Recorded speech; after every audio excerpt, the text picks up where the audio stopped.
Hostin's going crazy on Nikki Haley. We'll get into all that. Thanks for joining me right here in Exile. I'm Doug TenNapel. This is where the happy patriots are. Let's get to the psychos on The View. So good for him. You don't think he'll have a third party? I think he's holding out for it, but I don't like a third party. They're asking about third parties. Anytime they bring up third parties, my brain turns off because third parties are basically the first place losers. The first losers in anything is a third party. Third party people never win. Well, he could run for president.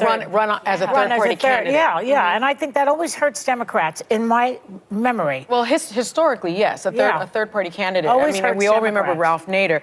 Ralph Nader got George Bush elected in the year 2000. Thank you, Ralph Nader. Back when Bush was more conservative, I'm sure. This time around, Chris Christie could go third party. If he doesn't, even though he dropped out of the Republican Party, he could go in as a third party jam car and try and take Trump votes, which would just stink. I don't understand why everyone is backing Nikki Haley. Neither do I. Especially women. I remember when Hillary Clinton was running, there was a lot of talk about, I don't vote for someone just because she has a vagina. Well, last I checked, Nikki Haley has one too. Yeah. And one of the issues... What do you mean last you checked? I'm a guy. But I haven't heard a single person, just real quick, say they're supporting her because she's a woman. We don't really do identity politics as much. Oh, yes, you do. But I don't. I've literally never said it's because she's a woman. I think she's the most qualified. But your party does. But they Sunny Hostin is the most passive-aggressive car wreck of a woman I've ever seen. Just, yes, you do. And then she says that our party's one that practices identity politics. Does she know what identity politics are? Where you claim an identity of race, gender, class, and then set them against a different identity? That's the Democrat Party's entire platform. I think Nikki Haley is the right candidate. Well, she's what they've got. Yeah, it's well, it's a very low bar. That's it. It's clearly a very low bar. It's a Republican primary at the end of the day. It's a very low bar.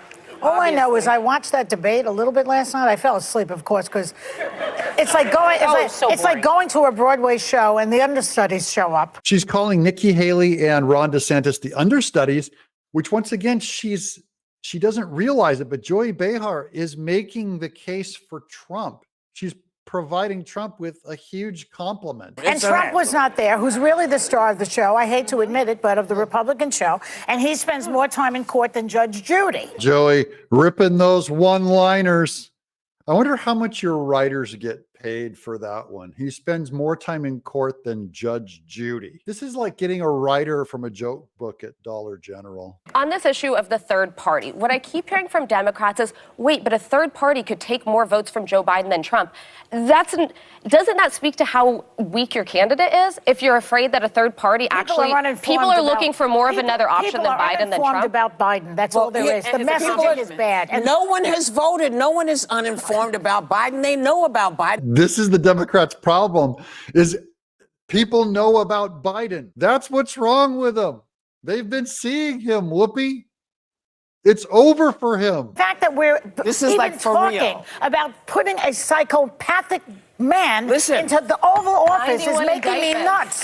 91 indictments. But it's very possible. I can't even believe this is happening in my lifetime, frankly. Oh, yeah, believe it. It's happening. We're going to put a psychopath, well, what you call a psychopath, we call what could be one of the greatest presidents of our time to turn it all around. Yeah. So it's not that the people are doing this. Yeah. This is what we're being shown. You don't feel like we've been shown Vivek? And that is a psycho look from Sunny Hostin. Scary.